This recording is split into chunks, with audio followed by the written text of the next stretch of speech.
What's up, everybody? Welcome to Inside the Game, your one source for everything cool in video games. Now, you can always be a part of the show by going to insidethegame.ca or hitting us up on Discord, where there you can submit your clip and end off our show. We've got an awesome episode this week as we head to the clouds.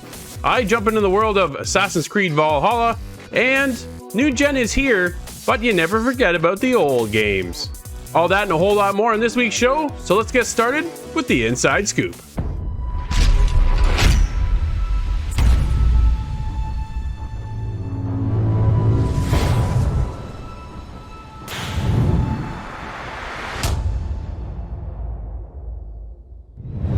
I got a pretty cool one this week. South Korean company BHaptics, a company that makes haptic accessories for VR games, is launching a pre-order for their two new tack suit vests, the X40 and the X16. And just to kind of give you a quick detail on what these are, they're vests that you put on that have vibration motors in them, so when you play games, it actually has a feedback on your body. So when you're playing, a first-person shooter, a fighter, something like that, if you get hit with something, you're gonna feel it through the vest, which is crazy technology.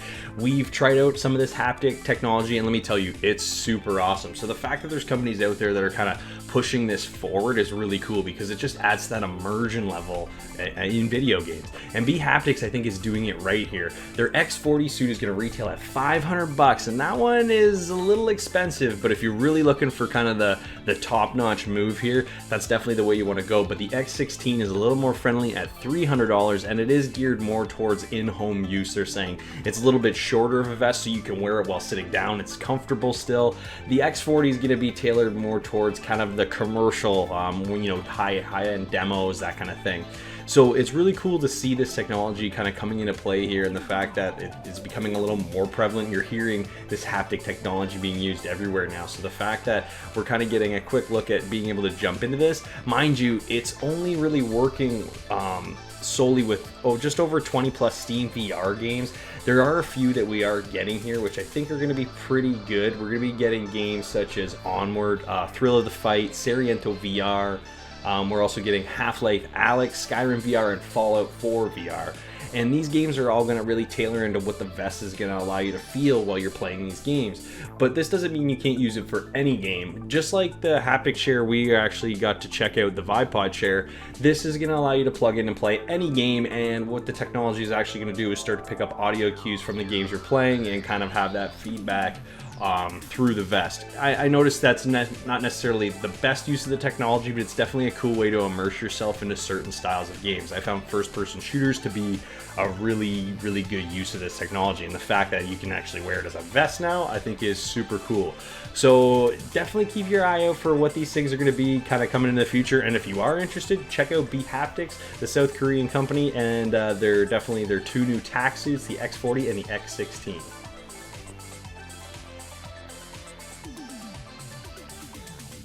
So a little while ago, Drew and we got our hands on Minecraft Dungeons for the Xbox One, and overall we had a good time with that game. It's a pretty cool dungeon crawler, casual style game, and to have Minecraft integrated to this genre I thought was really cool. So if you haven't checked out a review, make sure you check that out.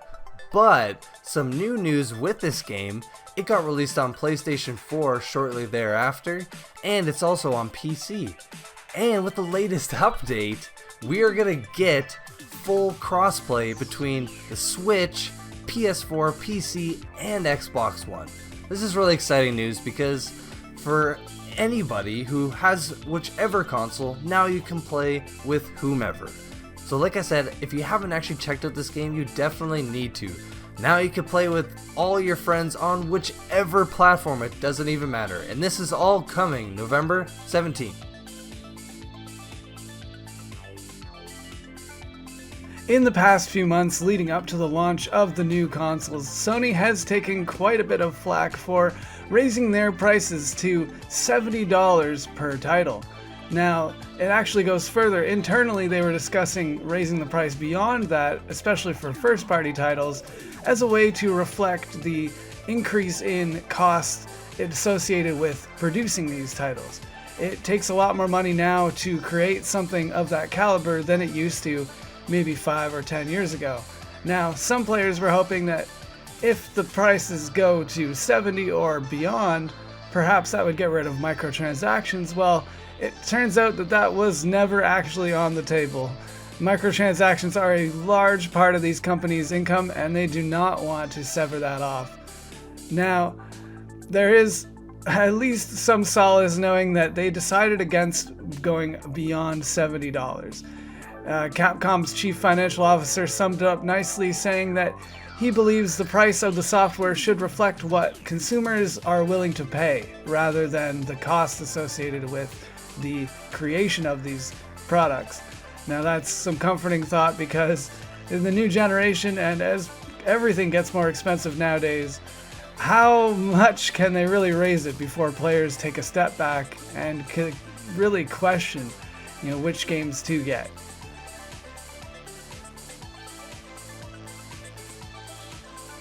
Game Pass has been around since 2017, and it's only gotten better with time, with the additions of Game Pass Ultimate, the fact that EA Play is now on board with everything here is really awesome. And the fact that Microsoft is kind of always looking for something new and fresh to add to Game Pass to keep it, kind of current and keep it fresh for everybody that wants to get a subscription, has continuing subscriptions. This is definitely probably the best game streaming service out there, bar none right now. And it's only getting better. We're actually getting a chance, if you haven't already, a 30-day free subscription to Disney Plus with Game Pass Ultimate perks. So to sign up for that, if you don't already have Disney Plus, is you can jump into the perks gallery and actually sign up. You'll be directed over to the Disney Plus website where you can make an account, start your 30-day free trial, and jump in and start watching shows like The Mandalorian, which is a huge draw, especially over the holidays here where a lot more people are going to be home and they're just going to be watching TV together. Disney's got all those, really heartwarming, movies and shows that we kind of loved as kids, and kids now, there's lots of new content on there as well. So there's something for everybody here with Disney Plus, and the fact that Microsoft is adding this in to Game Pass Ultimate, mind you, it's only a trial period, so you get 30 days of Disney Plus, and you can claim that perk up until January 31st. So that's not too bad. You get a good chance over the holidays if you want to jump in and try out Disney Plus to see if it's something you'd like. It's definitely a perk worth checking out, and you know what? I think it's an awesome addition.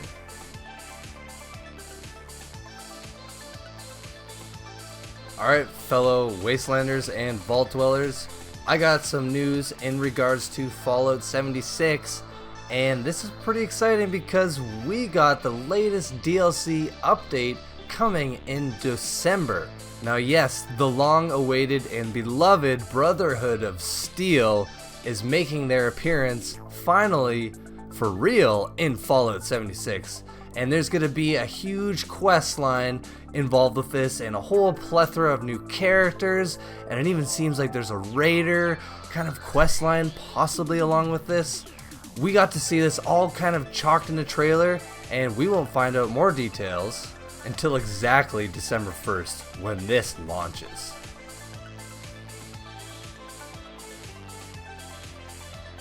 Now, keeping with the theme of Sony in the news, there is a potential deal being struck between Sony and Bluepoint Games.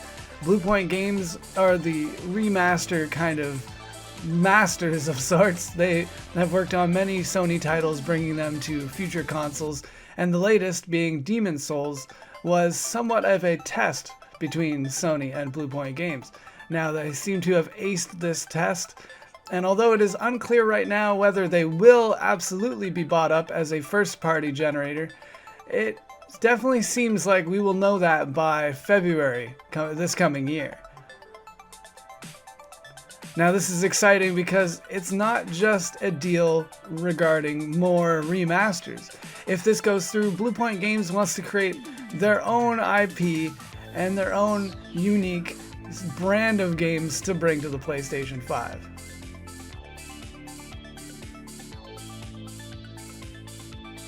How amazing was last week with the release of Microsoft's Series X and Series S consoles, and also the release of PlayStation 5.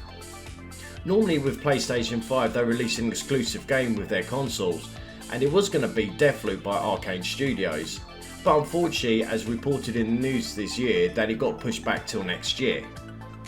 Well, there is a rumour from the New Zealand's PlayStation Store that it's going to get released on the 21st of May, the Standard and the Deluxe edition. Deathloop pre-orders come with 3 items: the Storm Rider cult character skin, 1 trinket, and the Royal Protector machete, which is an exclusive to the PlayStation 5 version of the game. Meanwhile, the Digital Deluxe Edition comes with 3 unique weapons, including the PS5 exclusive Transstar Trencher. You'll also get the Party Crasher Cult character skin, the Sharpshooter Juliana character skin, 2 trinkets, and an original game soundtrack. It has also been noted that the base game will be set at the regular price, and the publishers have not mentioned next-gen console tax as yet, as mentioned in the news from Scott. Well, this is amazing news because I'm looking forward to playing this game, but the only bad side about this as well is obviously this was going to be in a PlayStation exclusive, and Microsoft now own the rights to Arcane Games. So who knows if this could be the last Arcane game that you may see on a PlayStation console.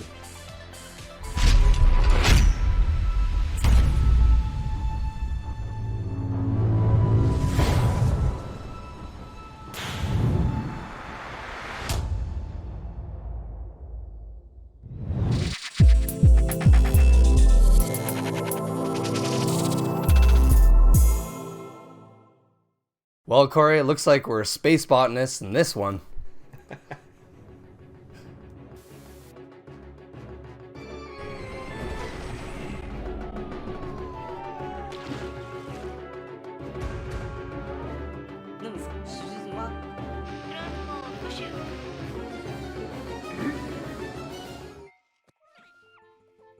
Alright, Cory, well, we got our hands on Pikmin 3 Deluxe on the Nintendo Switch, a kind of reimagined game from the Wii U era, which was kind of a weird time for Nintendo, right? Yeah. So, honestly, to see this game brought to the Nintendo Switch with a few new added features, I think is a good thing with just a couple minor setbacks.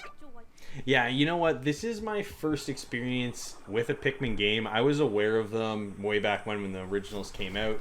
I didn't actually know this was a remake until we started playing it.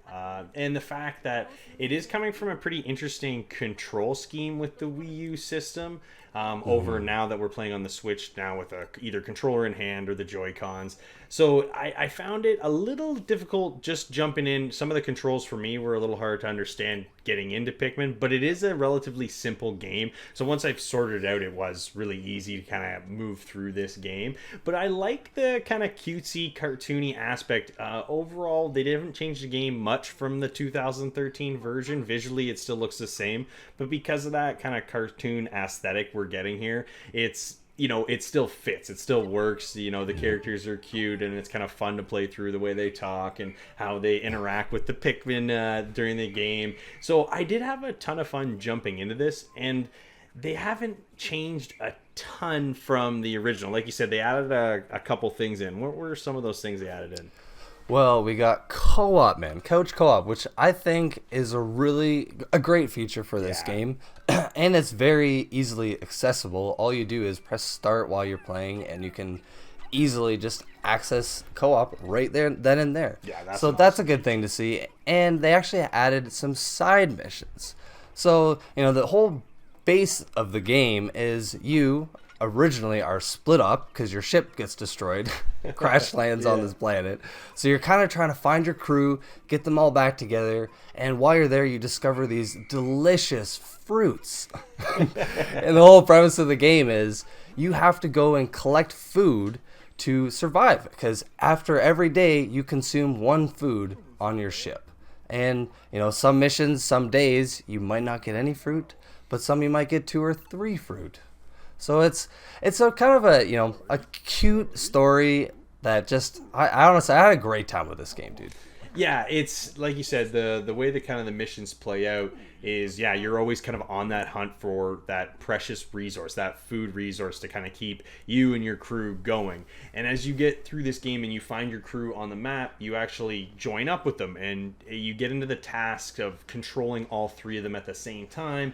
And you have your, up to 100 Pikmin on the field all at once. And we have up to 5 different types of Pikmin. So when you get into the some of the puzzles in the game, I didn't run into too many I thought were overly difficult. Some of them were challenging in a sense where you just had to kind of learn the mechanics of the game to understand how to unlock certain portions of the map and other things like that. So it's very enjoying and kind of rewarding when you do kind of move through this game and you do find a new type of Pikmin with a new ability that kind of allows you to, get to areas of the map, before you weren't actually, able to get to. So it was cool in that aspect to be able to kind of just keep growing and growing all the way through. My only gripe is it is a little bit of a shorter game, so you're not getting a ton of playtime here.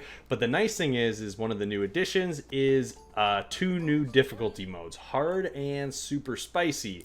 Hard is actually going to speed up the daytime timer that you run through as the game, because everything is time-based here. So it speeds up the time a little bit, so your time crunch is a little bit more there. And then super spicy actually only allows you to have up to 60 Pikmin on the field. So you have to be a little more picky on who you kind of put on the field there. I know, no pun intended. But you know what I mean? So it's nice to have those extra kind of difficulties there, because if you do want to play through or you're a big fan of this series and title, you can jump in and kind of have that more difficult playthrough and challenge yourself a little bit more off just the base game. But again, it doesn't change the game itself at all, other than the fact that you get less Pikmin and the timer's a little bit faster. Yeah.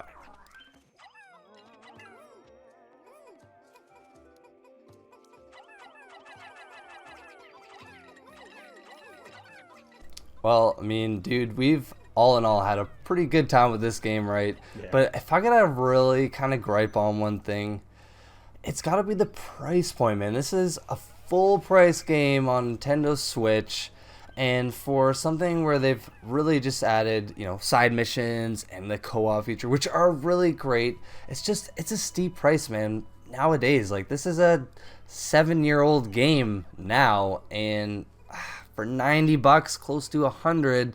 I don't know, man. Maybe it's a good thing you got that co-op partner to help you pay for half the game. Yeah, you know what? You're right. They've done a lot of good things by adding a bunch of kind of, like you said, the co-op and, some of the side missions in the game and the difficulty levels. So they've added good things to this game to kind of refresh it. And anybody that's a fan of the series, I think, is loving this, and it allows new fans of the series like ourselves to kind of jump in and still really enjoy ourselves. This game kind of holds up through that, through time here. 2013 was a long time ago. Games were a lot different. So this game definitely still holds up.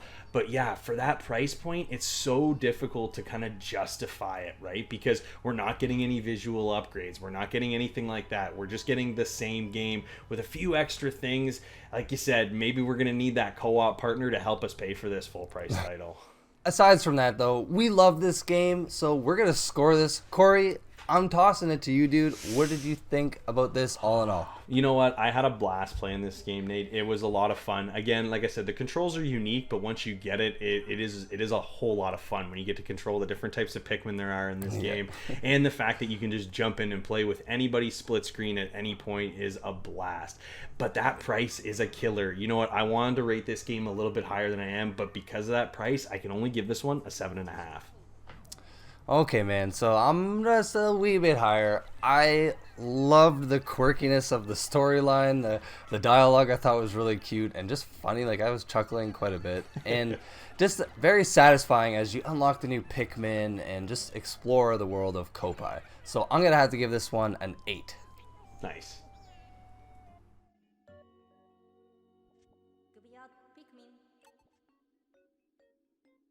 This is a great refresh with new additions sprinkled in, co-op being the biggest, but it definitely comes at a price because it's going to set you back 80 to 90 bucks.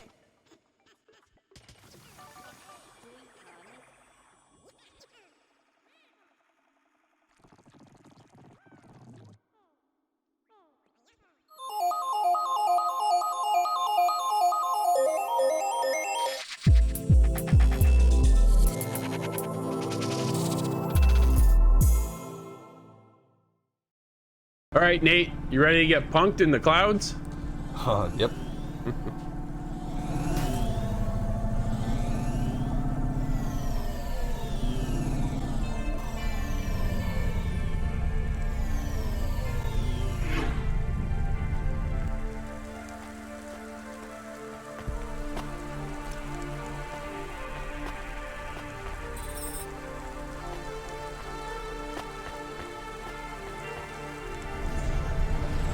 Nate, you and I checked out Cloudpunk this week, and to be honest, dude, I was pretty excited to jump into this game. This has a very unique art style.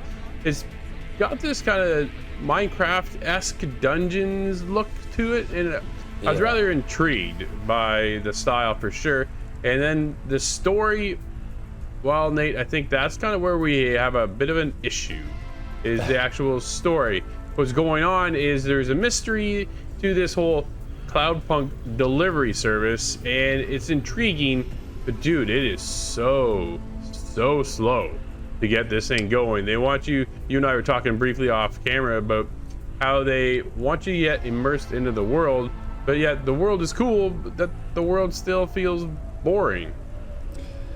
You know what I mean? Yeah, man. Yeah, dude. Like, basically, the whole premise of the game is you are a glorified delivery driver. You go from point A to point B, and sometimes to C, to either pick up a package or a person and deliver it. And there are some options within some of these deliveries. You know, you can kind of make some moral decisions, whether or not you think, you know, without spoiling too much, one of them, there was a ticking package. So, you know, the whole time you and your computer, who's your co-pilot dog Camus, you know, you're kind of discussing like, oh, I have bad feelings about this, so you have the option to throw it in the trash chute, so we'll, you know, explode or whatever it might be, just out of the way, or deliver it to the proper location. So Drew and I actually did two different things, and they actually had different outcomes. So that's where I'll kind of leave it. But, you know, as you further play the game, like Drew was saying, there's kind of this underlying, you know, weird kind of bad feels that you're having for this delivery service. Now, granted, they do tell you that it's an illicit delivery service, so it's, you know, you're not really working for the government, but you do a couple things where it's a little shady, and I don't know. It's weird though, man. Like, it's so slow. You go from one mission to the next, and often you'll complete your delivery, and then you'll be sitting there waiting for a couple minutes, sometimes even 10 minutes for your next objective, where then you just have to drive to the other side of the city, where it's like, you know, maybe if I knew where my objective was, I could have been driving and, you know, listening. So there's just, I found there's a lot of poor pacing decisions in this, where you're kind of just stuck sitting there. No, absolutely. Or then just driving. I couldn't agree more, Nate. The pacing within the game is so out of sync, to be honest, because like you said, dude, I sat there for 5 minutes. I had no objective, nowhere to actually go, and I sat there as Rania and Camus had a conversation, and I drove around in circles. I'm like, where am I going? What am I doing? So the big thing is with this game is you're kind of really meant to just explore the world. Like, there are all sorts of people to talk to and merchants and stuff, and this is where the game mostly drew me in, I think. Like, after a couple of deliveries, I just kind of moseyed around and talked to a couple people. One of the people, they needed their punch cards, so I ended up, you know, I have like 20 punch cards I have to find throughout the whole entire city. So that was kind of like your classic fetch quests. And then another one, there was completely side quests where I found this guy walking around, android rather, and he wanted to be dropped off at this place, and you kind of find out that he's actually male escort. You have the option to actually deliver him to where he's supposed to go, or bring him to a safe location. So I thought that was kind of cool. You know, you get these conversations happening, and you kind of see the world building and just the whole feel of it all. But again, it's just the pace. That's where it all comes back to. It's just a little too slow, I think. Absolutely.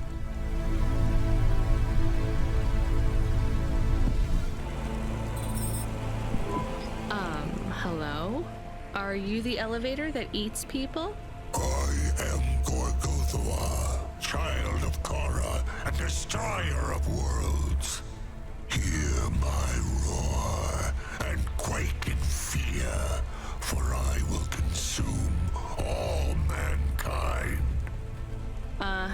Listen, Gorgothoa, my friend Joe isn't getting any business because people can't use you as an elevator anymore. Any chance you could go back to just moving people up and down? But Nate, not only is there, like, there's the intriguing story, but it's so slow as we've touched on, but there's also other issues. When Rania stands still outside of her haba, she continually stretches for hours on end. Dude, it's like a repeated stretch, and her arm goes out, and her arm goes, and I'm like, what are you? Nobody stretches like that often. The other couple of issues I had was the actual transition from one location into the next. It lags out. I'll be in the middle of a gameplay sometimes, and that'll lag on me. I'm like, man, this game doesn't seem like it'll be that complex that we're experiencing this lag. Now I'm on an Xbox One X, and I'm actually on the Series X, and I didn't quite get a lag, but man, so if you're in third person perspective, because you have the option between third and first when you're walking around the town, and if you're in third person, there's kind of that weird lag, and you'll see in the video behind me, it just like it does this weird pan into vision where you're like, whoa, that just doesn't feel right. But first person, it actually makes sense. You kind of zoomed in, and I'm like, okay, but it's just weird, man. I'm just like, third person, it just really throws you off. Did you walk around in third person? I did a little bit. They give you 3 perspectives. They actually give you the option to do the outward side-scrolling perspective, which is cool, I guess. But honestly, most of the time, I just did first. I found that was more comfortable, and the field of view is easy to use. That's fair. I did third person, and when you're in third person, your character, I felt, was always tilted to the side like this, but yet would walk that way. Like, you know what I mean? Totally. Rania wasn't straight on in running. She'd be turned on an angle and then go. I'm like, what is? Dude, I just felt so disconnected from the game, and that was unfortunate because I really wanted to get into this one.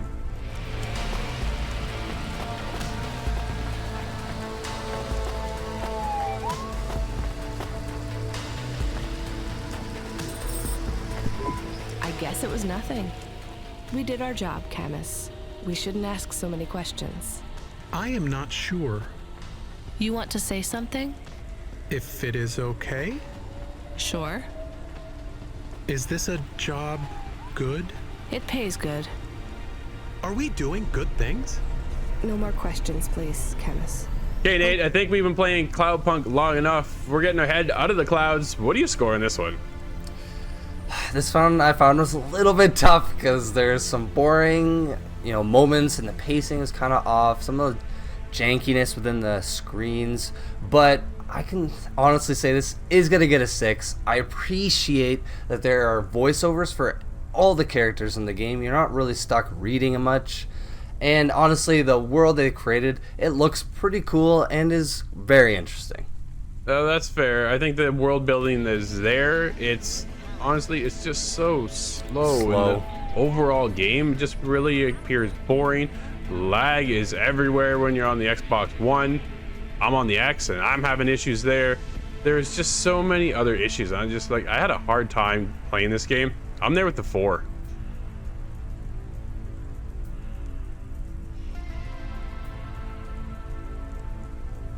An interesting world to explore with lots of lore and quests, but the pacing of the game really makes this glorified delivery service job kind of boring.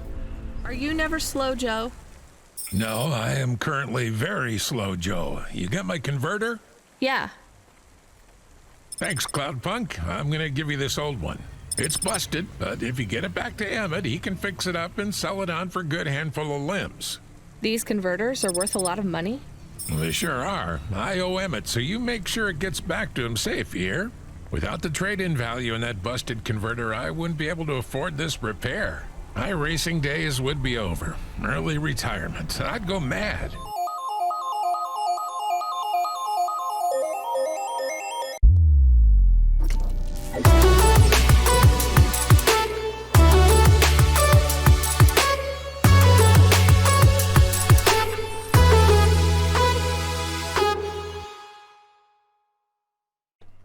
All right, guys, we've all been longtime gamers, and we've seen some classics come and go, but this week we're talking about vintage games we want to see come to next-gen consoles.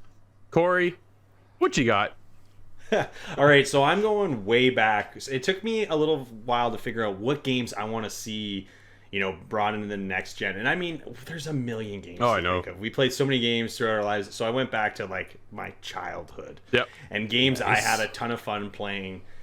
And Contra is the first one that came to mind. I know they've kind of done a few remakes along the years, Sure. but I just feel like that's one of those games that was so hard, but so much fun to jump in with your buddy and battle through all the way through. I just feel like it's a game that they could easily remake in next gen, but make it take that next step that just kind of brings this, whole new kind of immersive level into a game like Contra. And it's a game maybe I just really want to see again. I don't know if anybody else does, but it's definitely one that I love playing, and it would be cool to see how they could make it better in next gen. Would you like to see it still in that side-scrolling 100%. Yeah, 100%. Because that's the nostalgia of that game, right? Yeah. Because it made that game so good, that style of play. So I don't know if it would really, how well it would come to next gen, but I feel like they could just enhance it, and make it look better, make it play better, add some few new things in there that we, that next gen has that maybe, they didn't have when they first made the game. For sure. So that's my first one, and I'm just going to go quick on the second one. Is any Ninja Turtles title from like the early 90s. Any of those games, the top downs, the side scrollers, all those games I think were so much fun to play because they were super story based,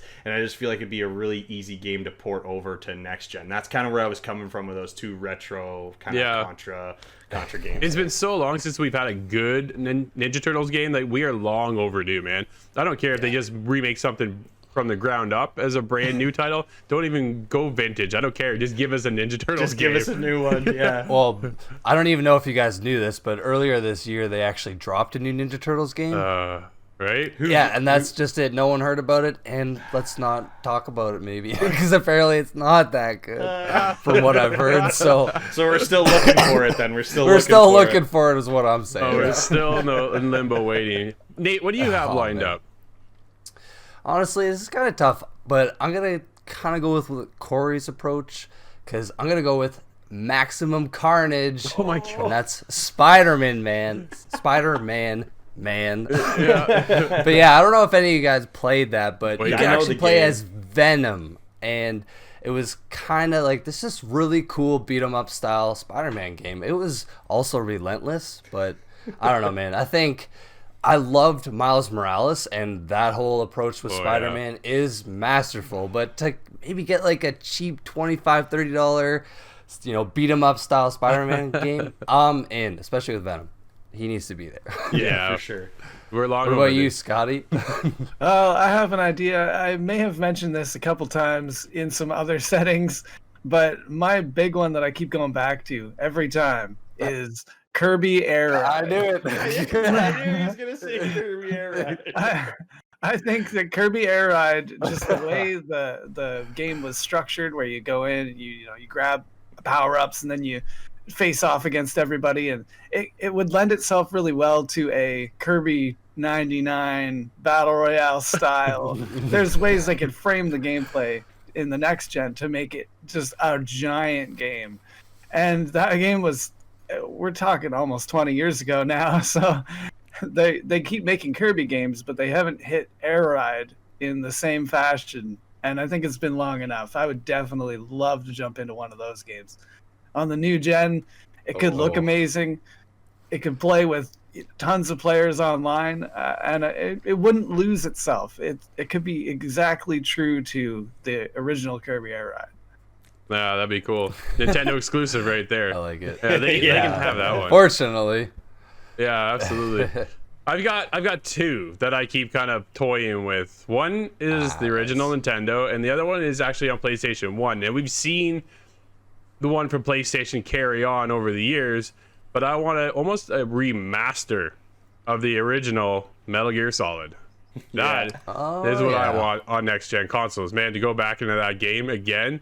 They'd have to revamp a lot of stuff because of that time period, because if you go back and play Metal Gear 1 now, it's a little rough, right? But at the same time, if they could, Blue Point now is in the rumors of getting swooped up by PlayStation, so Sony's coming in there, maybe taking those guys. So maybe they can make a sweet deal with Konami, buy the rights to Metal Gear, and then they can give it to Blue Point You know, things are lining up, right? We can be hopeful. Oh, Stars man. are You aligning. really are I'm looking for that Oh, one. absolutely. I'm pushing hard for that one. But the other one is actually the very first game I purchased back on the Nintendo when the Nintendo Entertainment System released, and I'm talking about Ninja Gaiden. Oh yeah, that was another game I was thinking of. I'm so glad someone said it. I was gonna say it after we finished recording. That was my third game. Yes. That game I was so addicted to as a child, man. I played that crap out of that game. It was so cool. I want it exactly how it was back in the side-scrolling aspect of everything. In that game, it was hard. You got to a certain point, dude, and it was crushing. Now, I don't know if I went back to it today, how it would be, but back in the times, man, it was hard. Probably as heck. still hard. I bet you. I would just the opening scene, the opening scene. Remake that face-off opening scene in the field. That is one of the. I remember that. That's ingrained in my brain. Yeah, no, absolutely. That is awesome. There are so many games. Hit us up at insidethegame.ca and let us know what is your vintage game.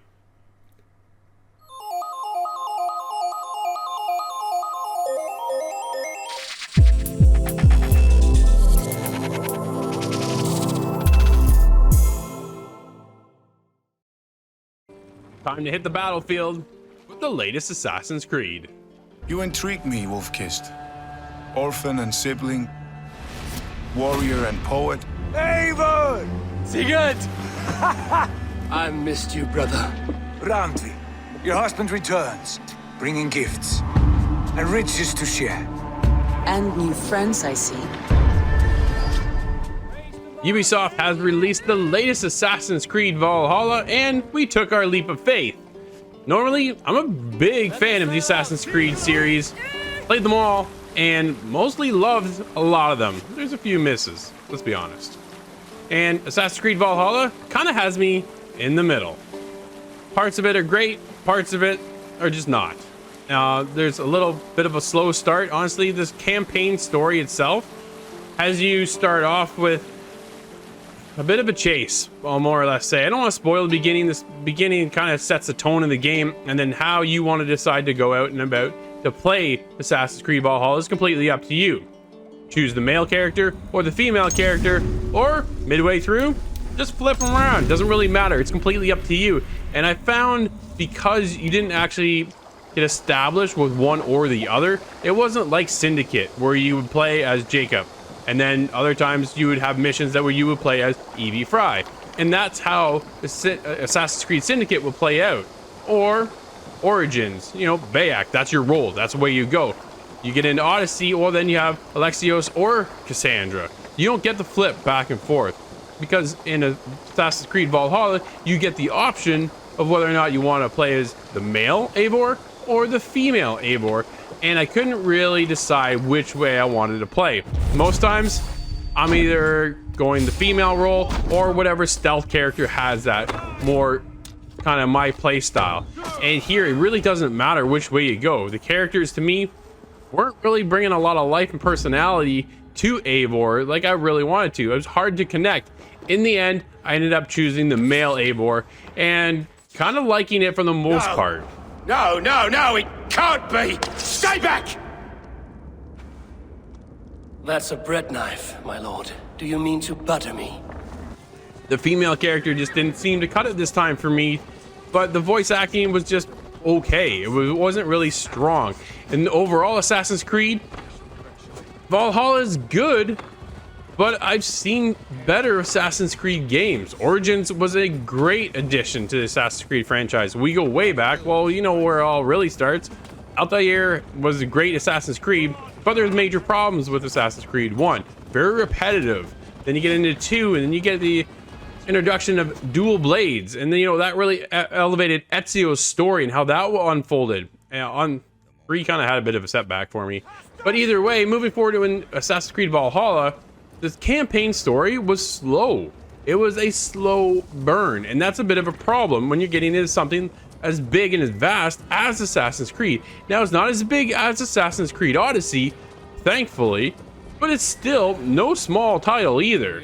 There's lots to go out and explore, and of course they've taken a major leap into the world of the RPG element, allowing you to customize, upgrade, and furthermore, get into your character and deep dive. And one of the best parts about Assassin's Creed Valhalla is the settlement upgrades. One of my favorite things to do is completely customize my surroundings and my character, and that is also here for Assassin's Creed Valhalla. Thank you, Eivor. Anything to help you feel at home. I am most at home helping others. May we return to the subject of your visions? We could, if you think it worth something. I need one more ingredient to finish an elixir for you. Getting introduced to the Viking time period I thought was really cool for the latest Assassin's Creed, but it's not perfect. The gameplay itself felt a little lackluster. Combat isn't perfect, it's not smooth, it's not fluid. There are often times where I'm waiting after I've countered to then, after I parry, to then counter that parry, and my character Eivor is just standing there and I'm hammering on the right trigger to swing back, and it's just not happening. Often when you're going out to get ready for your raid, you go buy your ship. Well, the longboat isn't really, it doesn't feel grounded within the water. It feels that oftentimes you're floating above the water, but yet it's in the water. It's a little bit of a disconnect there. And when you're on your mount, sometimes when I'm hunting, I face one way, and yet I shoot the arrow the opposite direction of what I'm facing. Kind of a bit of a miss there, and another step in that disconnect. Some of the characters in Assassin's Creed Valhalla aren't perfect either, and this is kind of one of those things that just takes all that experience away from what could be an ultimately great game. And it's just not there. Character models are a little blurry, they're not perfect, storytelling is good, but again, just not great.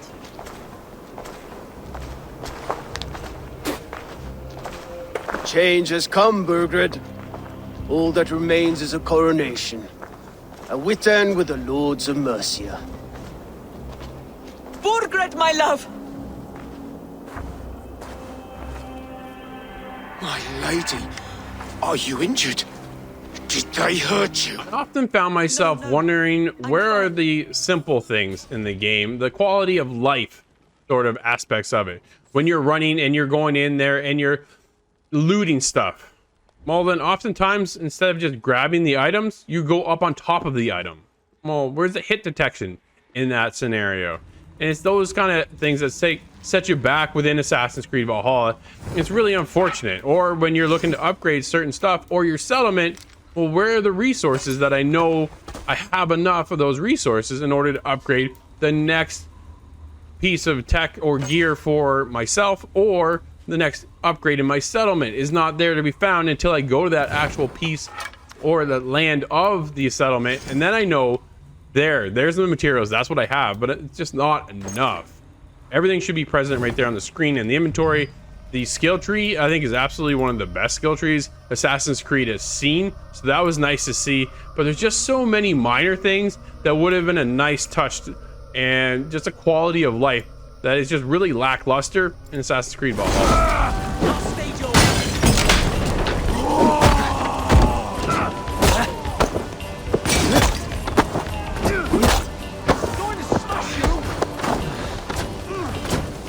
Assassin's Creed Valhalla is a bit of a miss this year. It's a slow burn. It took me about 5 hours to actually get into the game, where I felt where I wanted to be, where it felt like, ooh, this is starting to feel like Assassin's Creed. And then after that 5 hours, it took another 5 hours again to open up even more. And by the time you hit the 10-hour mark, a lot of people are going to drop off. It's just not enough there to captivate them and hold them to push them forward within the story. The story itself of Eivor and coming and following his brother on their adventures across England is a great idea, but just not as well executed as I would have liked to have seen. Overall, Assassin's Creed Valhalla is a slow burn, and that's why I'm there with a 6.5.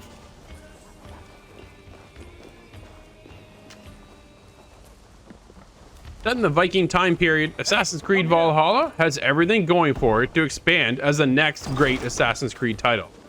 However, minor missteps along the way prevent Valhalla from being that great game. Walking on furniture, unsound combat, a floating ship, and even some texture popping makes AC Valhalla a slow burn.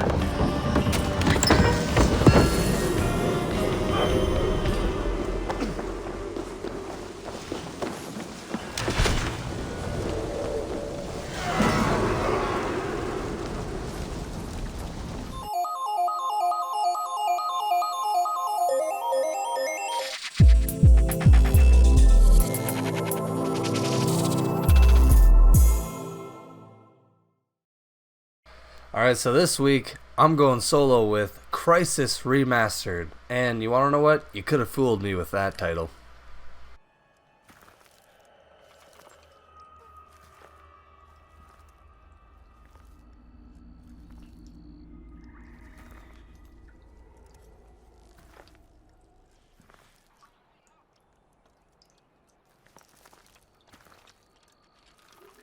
I don't like this, man.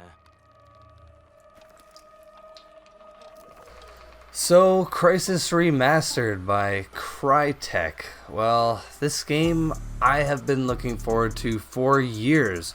When I first heard about Crysis and the physics engine that they had created and the amazing graphics that was meant to bust your computer, was just beyond belief stoked for this game. Now, I've never been able to play it because I didn't have a PC growing up that was quite capable of playing that game. So now, years later, 2020, here we are with the remaster. Now, a remaster of a game that was arguably still up to date somewhat with its specs and graphics and all the like. Now, it really just fell through. Starting things off, you have the campaign. That's all there is to this game, which I was really looking forward to, like I said. Now, hopping right into it, well, the graphics are not that great. The audio in this game is really not that great. You are at moments on top of a mountain, and you walk inside this building that has all open windows, and it is dead silent inside the building, like completely nothing. And then you walk 1 foot outside and then it sounds like there's a hurricane happening. Things like this is kind of this entire game in a nutshell. The graphics, I mean, I thought the physics of this game were going to be incredible. You're walking through the bushes, they kind of move. When you shoot things like buildings and trees, they do kind of fall apart, but I mean, that's nothing that's spectacular by any means. I've seen almost every other game to date do better than this. Now, one cool thing that the game does have going for it is kind of the armor and the guns, I guess you could say. The whole Crysis armor system that you have, where you can cloak and armor up while you're in combat, is pretty unique. And the whole double jump kind of jumping boost system that they have is also somewhat unique, but I also felt outdated. It would have been really nice with this remaster to have things like ledge grab and maybe just smoother jump controls instead of maybe an even worse version of the original. Now, the story that takes place in North Korea. You're kind of going in on a covert ops mission with a small squad, and you know, as the game progresses, really crap hits the chute and all your team kind of starts dying. And while you're on this mission, there's kind of this overarching story where there's aliens and you don't really know anything about it, but as you play the game you kind of learn more, and it is actually interesting. I'd say it is the saving grace of this game is that the story is pretty cool for a first-person shooter, but nonetheless still just outdated at moments and just really needed a true remaster, in my opinion. Something's here!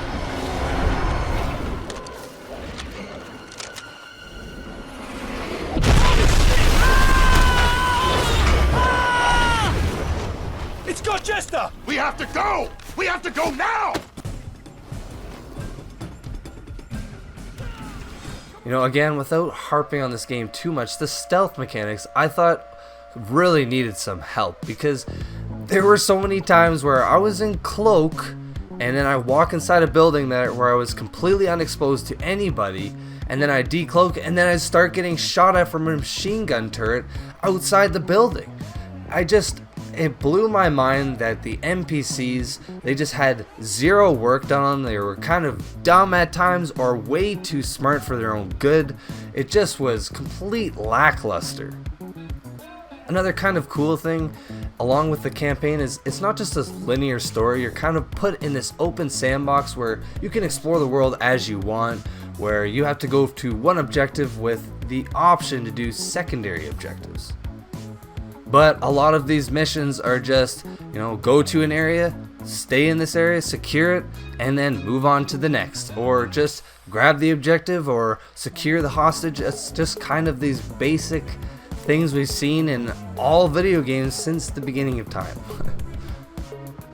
But anyways, I think I've talked enough about this game. I think I should score this one, and to be honest, this one is gonna have to get a 3, unfortunately. Now, I don't really think there was much of a remaster on this take. I can't speak for the original. I've only seen what it used to look like on PC, and personally, I think it looks better then than it does on the Xbox One S, like I reviewed on. So, that all being said, guys, I hope you enjoyed this, because I sure did.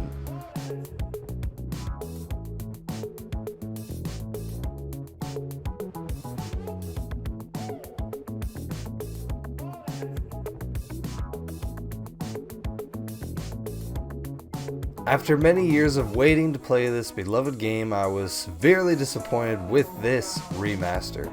Nothing felt polished, audio and visuals were lackluster, the story was the only thing going for it.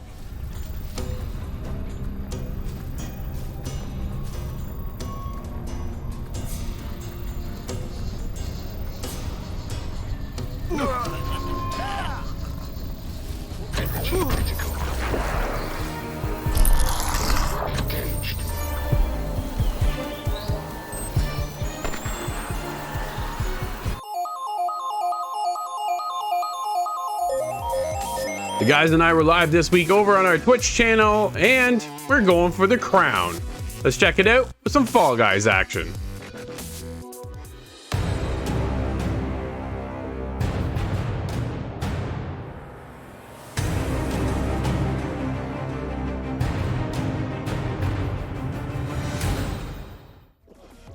Don't push. No push. I feel like it would be really cool to like experience a city like that. Like I've been to London, but my memory, like the only thing I really recognized was like the tower, London Tower Bridge, and the Big Ben. Familiar with the language, the slang words. Yeah, dodgy. The swear dodgy. words. It's a very dodgy in London. Yo, I'm second. Atta girl. Oh, thank you, thank you. Oh, I'm making it. I can't see when. Guys, I made it. There you go. Nice. Oh. All right, Steve, it's all on you, buddy. No pressure. Well, maybe a little bit of pressure. Come on, Steve, go. I keep getting pushed. Yeah. They're not playing nicely. Are they grabbing you by the horns? Yeah. Grab the bull by the horns. That's right.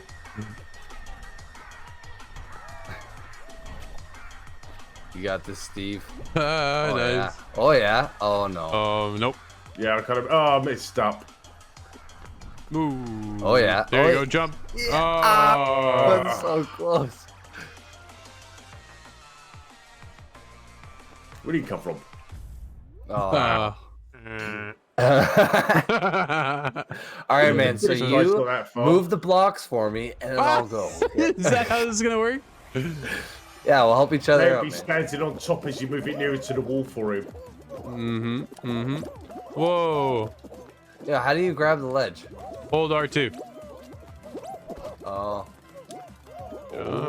There, dude. Get out of my way there, wolf boy. Alright, I'm up. Oh, they moved it. Really, guys? Not cool. Not cool. Not cool. Not cool.